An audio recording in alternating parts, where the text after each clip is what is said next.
Happy Monday. Good to see everyone. Welcome to another Tech Tips 411 10 Ideas series. Today we're going to be talking about book creators. So thank you guys so much for tuning in. If you're here live, let me know. Drop a comment or chat in the chat, and so I know you're here. If you happen to be watching this from the future, thanks so much for tuning in. Super excited for you all to be here today and to be talking about book creator.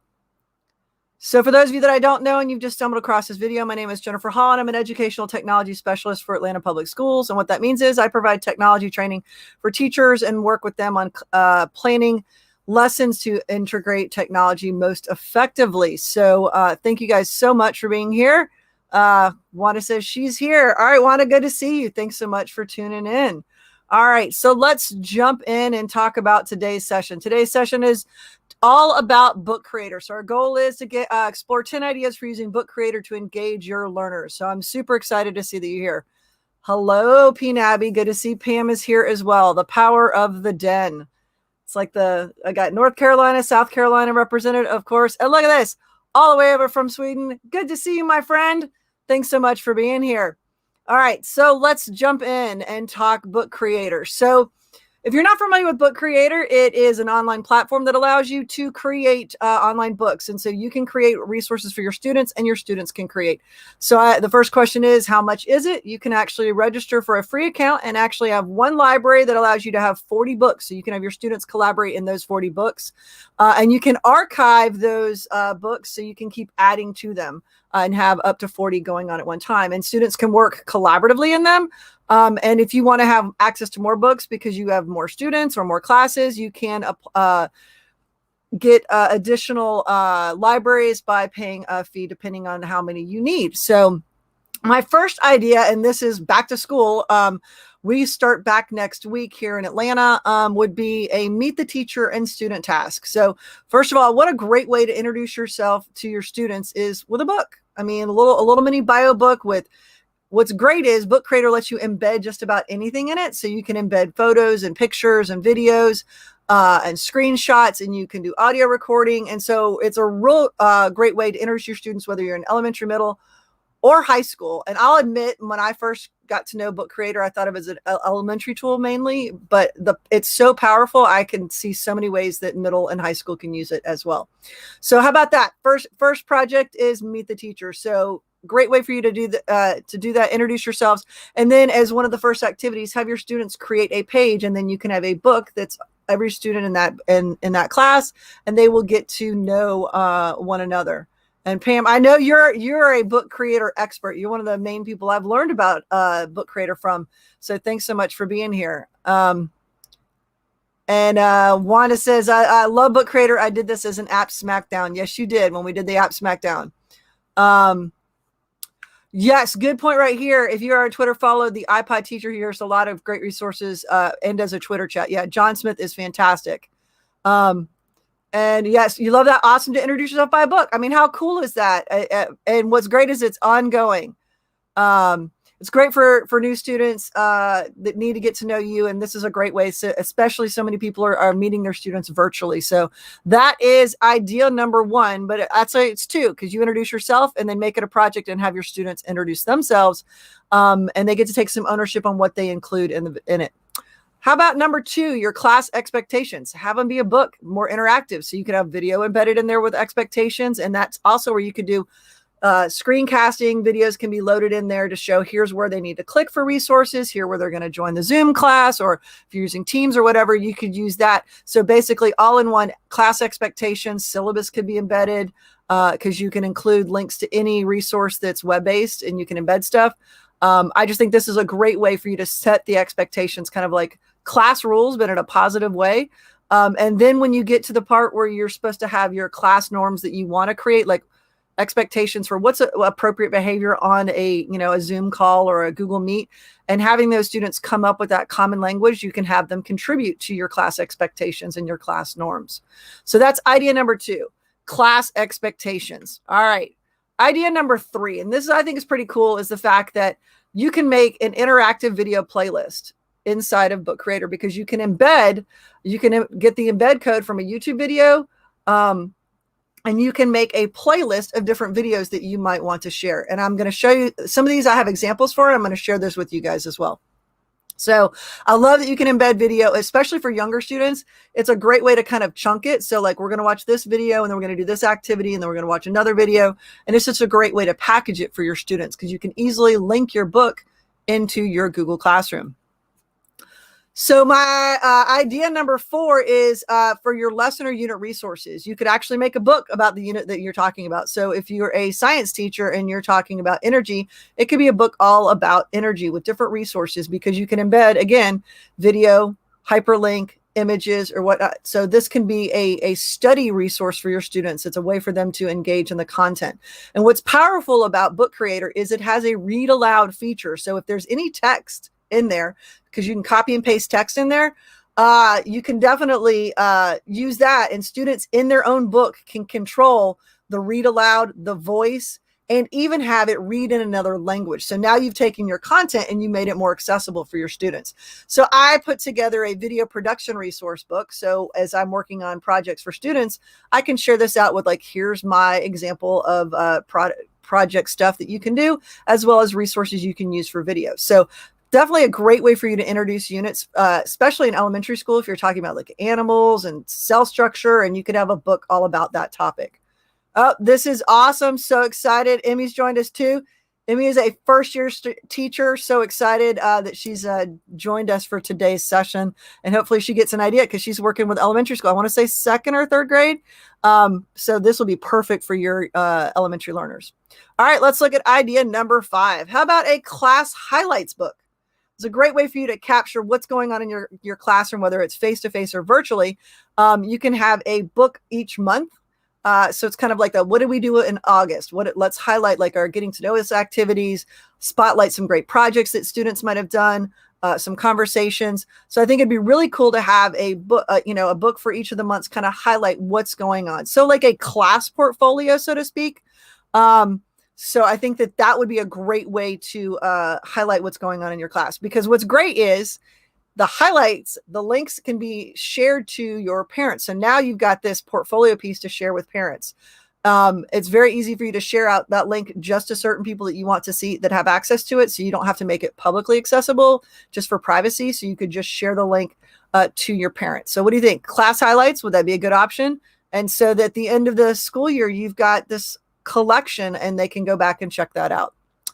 Obviously, one of the best ways to use it is for projects. And what I think is so super powerful with Book Creator is the fact that students have creative license to add just about anything in it. And if you're artistic, you can actually draw, and they have a built-in auto draw feature, which is magnificent. So if you can't draw, if I'm trying to draw a squiggly face, a smiley face, and it looks more like a squiggly face, it will actually recognize it. And it's using the auto draw magic from Google to recognize what you're trying to draw and add in there. So I actually was able to doodle and do my signature on this, but great for projects. So if students are doing their own research, so if I was doing a project all about Shakespeare, I could research, and this was a great place for me to put all of my stuff. I love it. So many awesome tips. A virtual yearbook. Yes, actually that is a yearbook is on my list right there. I see we got here. This is a great option, especially for learner portfolios to share during conferences. Yes, Celeste, exactly. Because students can pick what goes in their book. It's great. And the other thing that's great is that they can work independently in their book, in their books, and then you can pull pages together, which is kind of magical. So they have a separate space to work, but then when you want to combine it and make one book with all of their stuff, you can do that very easily. All right. So let's take a look at idea number 7. Again, there's that digital portfolio. And the magical thing is, if we take a look here, we can see that you can include text, images, documents, links, videos, and an audio reflection. So that's what makes this so powerful for me to add in a picture of a project that I've created as a student. And then I can use the audio piece for me to talk about that process. So I'm talking through my learning, and that reflection is so important. So yes, great for digital portfolios. And what's great is once a student started on it, this could be an ongoing thing. They could add to it, or they could use it for multiple subject areas. So definitely, I was impressed. Like I said, I initially thought Book Creator for younger students, but when I saw all the things that you can add, including you can embed in maps. So I have one of my 7th grade ELA departments that works on it, all about me kind of project, like the neighborhood that the kids live in. And it's like Tales from the Hood. And how cool is it? They could write their story, but also embed that map to show where everything is that they're talking about inside of their neighborhood. So there we go. That is idea number 7. Let's take a look here. And so there's that class yearbook. So combining those highlights to make a yearbook. So I think that that's a great way to showcase what you're doing. And it can be a class one, or if you're real creative and you want to pull that in, and it could be a grade level yearbook. But it's a great way to highlight what students are doing throughout the year. And so Pam says, love that a yearbook. Yes. I mean, had you thought about that, Miss Book Creator Expert? I'm just curious. I mean, I think that that's a great way, because so many different things can be added in there. It's a great way to showcase what our students are doing. All right, idea number 9. How about a visual dictionary? I thought this was a pretty cool idea. When I was thinking through ways that we could use it, I was like, okay, what's great is because it is geared towards like a cartoon experience because of the type of text you can pick. You're making a cartoon book. And by doing that, I can create this visual dictionary. And so here is my buddy McQueen, and he's demonstrating that he is personification. I feel the need for speed. Of course, they can't talk and he can't really have a personality, but that is an example of personification. So I can have a definition in there. And what's great, because you can hyperlink and it will play audio files. You could do your own audio or I linked to the definition and the audio from Google for definitions, but you could do your own. So you could do that talk through explanation for students. And then if you have students create the visual dictionary, perfect. Then you can hear them talk through their knowledge of vocabularies. I just think this is a really cool way of using Book Creator. And this would work for all, grade levels, and especially your diverse learners, because of the fact that when you hit that option in the settings, and I'm going to show you that here in a minute, you can actually pick the read aloud option and change it to another text. Look at this. My dear friend, Shelly has made it here, and she's the expert. She says she loves a Book Creator's yearbook template. See, there's a template. So for the folks that don't want to start from scratch, there's a template that you can use. So good to see my friend Shelly all the way up there in Canada tuning in. And actually, I got to give her a special shout out here in just a minute, because she is like the guru of using Book Creator with her students. All right, idea number 10. For those of you that have tuned into my different sessions, I'm a big fan of Hyperdocs, using that for pedagogically sound lessons, packaging things so that students know the progression of a lesson. So for example, the 5E model. So how about creating a Hyperdoc in a Book Creator book? I think it would be a really cool way to do it, that they go through the process of engage, explore, explain, elaborate, and evaluate all in that book. And it encapsulates that learning. And what's great is that you can create a book, because we all know that when we plan for students, and we got to differentiate, we plan for the middle and then we differentiate high and low based on our learners. It's very easy for you to create that main book and then go ahead and make a copy of it and then just change out the content. And then you can share those different Hyperdoc books with your learners. And because you can embed anything, it's a great way to use Book Creator. So this is a little magic bonus tip that I was going to give you. So there is some creative license with comic text, but not a ton. So if you're like me and you like graphic design, you can use cool text to create logos and text that you want to add in here. Yes. So like Shelly says, so easy to create a differentiated lesson because you can change out your content for what your learners need. Exactly. So good to see our friend here from the north. So, but I wanted to give you a tip. As much as I love cool text, it's magical. They have these animated options for creating text. Book Creator does not allow for animated GIFs. So just keep that in mind. You can use any of the stagnant logos. You just can't use the animated ones, because I tried. I was like trying to put some real jazzy ones in there, and it just doesn't accept GIFs right now. But maybe that'll be an update one day. So that would be cool. So I would suggest using cool text to jazz yours up. So now I want to point out a couple of resources, and I'm so excited that my friend Shelly's here because she said I could share these.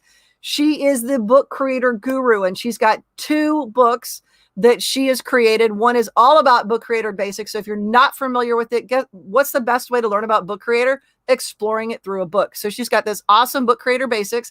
I'm going to put the link in the description. It's also in this presentation that's going to be linked in the video description as well.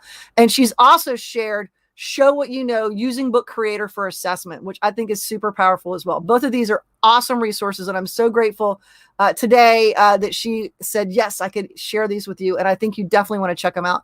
But for those that are new to Book Creator, I just want to pop over here and show you a couple of things. So here's my little library of my books. As you can see, there's my bookshelf with all the ones I created as examples.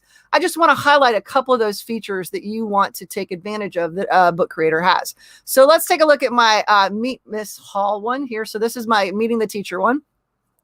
So I'm going to open up my book here. Actually, I want to play it so we can take a look at it live like a student would see it.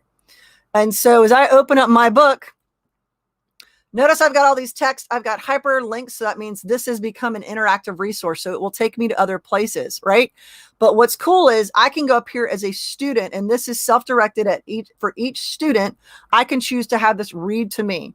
So it will read aloud. Jennifer Hall, Jen. So it will read aloud. I don't know if you guys can hear that, but I can click on the settings down here and I can adjust the speed to be slower or faster. Okay. I can choose to have side-by-side pages or have one page, because that might be, I need it to be a little bit bigger. So look, now it's full page. I can change my voice. This is what's magical to me. I can choose English. All right. Or I can choose another language, which that blew my mind. So if I can choose English, I pick David, or I can choose another language here. Microsoft David Desktop. So it gives English, me different voices States. that I can choose. I can choose to have it highlight the words as it's reading it to me. I can have it automatically play the multimedia, and I can have it automatically turn the pages for me as well. So as I'm going to hit play here real quick for just a second. Before becoming notice an ETS, it's highlighting for me. The joy of being a middle school language arts teacher. So now this has become more accessible for your diverse learners. I think that is such a powerful option that's available in Book Creator. That's where I went, okay, I get it. I see why people would like it. So let's take a look at this other one that I created. This right here is actually the one that's the video playlist. So let's take a look at that. So when I open up my book here, I've got each of my videos good to go. I can put some instructions on it, but now this is in a playlist that is going to show you the clips that I want you to watch in that order. So that's pretty cool about being able to embed in those videos. Remember I said you could add just about anything to your, including text and image and so forth. So let's go ahead and look at on the inside of this one. I have all these options, and let's go ahead and look at a blank page. And these are all of the things that I can add. I can import images, so I can do a Google search. So if I'm doing a project on frogs and I need to look up frogs appropriate right here. So I can go in and add and search for that. Remember I mentioned you can add in maps. I can upload files. I can link to my Google Drive, and I can embed. That's how I'm able to put a YouTube video in there. So those are all the things that I can add. In addition to that, I could take a picture. It's great if I'm doing the All About Me book. I could take my picture, or I can hold up a work product and include that. I can use the pen. The pen is kind of magical right here. I can doodle and draw with all these options. I can choose my colors. This is probably one of my favorites. I, as an ELA teacher, did not like glitter in my classroom, but who doesn't like a digital glitter pen that I can doodle here with? It's super magical. Okay. But that's really cool. But what's really powerful is the fact that if I can't draw, and I go up here to this pen and I pick this auto draw, and I want to try and draw, remember I said I can't draw. Notice at the top, it's guessing at what I'm trying to draw. And it's like, oh, is that a smiley face? Or maybe not. Maybe I need to do a better one here. Big circle. Notice as I'm drawing, it's starting to recognize that I'm doodling and drawing. There it is. That's what I meant to draw, was a smiley face. How cool is that it will capture what I'm creating? And so for a student that's trying to draw, what's great is there's web-based version and there's an iPad app. So for younger students who are using iPads, because in our district, our first, second, and third have iPads, they can use the touch and be able to doodle and draw on their screen, and they can add that. So I can add more drawings if I want. We're going to say done there. Look at my magical, beautiful rainbow smiley face. I can add in text, and so I can type in my text. This is where I can hyperlink and italicize and bold. So I've got some options, but this is also where I can do a voice record of what I want to add to my book. There's that voice record. I have some shapes options as well to demonstrate my thinking. And if I go to the eye over here, I have options for solid colors for background, and I can do comics and paper and border. So I've got a lot of creative license. So students really can create amazing books using Book Creator. So that's just a real quick kind of overview of kind of the features that are available in Book Creator and 10 ideas plus 2 magical resources for my friend Shelly that you need to check out. I'm going to put the link in the description so you can check those out. But that is Book Creator. So let me know if you have any questions. These 10 idea series are kind of short and sweet so that you get those 10 ideas. The goal is take 1 idea or 2 idea, whichever you think that's going to work for you, and see if you can use it with your learners. And if you do, I'd love for you to share your books that you create with your students. That would be awesome. So any burning questions or comments, please drop them in the chat. Let me know if there's something else I can tell you about Book Creator, but it is such a cool tool. I definitely think you should check it out. Thanks, my friend. I'm glad you thought it was awesome. And hey, from the guru, if I gave you a great idea, I'm impressed. Again, check out those resources. The links will be in the description. This is just another one of my 10 idea series. Guess what? Tomorrow I'll be talking about ideas for Google Classroom, tips and tricks for kind of organizing and leveling up your Google Classroom. So I'd love for you to join me for that tomorrow. So thank you guys so much for tuning in. If you're one of those folks that tuned in later on in the future, thanks so much for your time. If you found this video beneficial, go ahead and give it a like and thumbs up and subscribe to the channel. There we go. No, there's no bad question. Can you use Book Creator on a Chromebook? Actually, that's really what's best about the fact that it's web-based is you can use it on a Chromebook because the Book Creator app that is web-based, ideal for a Chromebook. That's not a bad question. And thank you for asking that question. So yes, because it's device agnostic and you can access it in the cloud or on an iPad app, you can use it on Mac, PC, and definitely for your Chromebook users. Great question. All right, folks, thanks so much for your time. And if you liked it, give it a thumbs up, subscribe so you get notified for my upcoming sessions. And guess what, guys? I'll see you on the next one.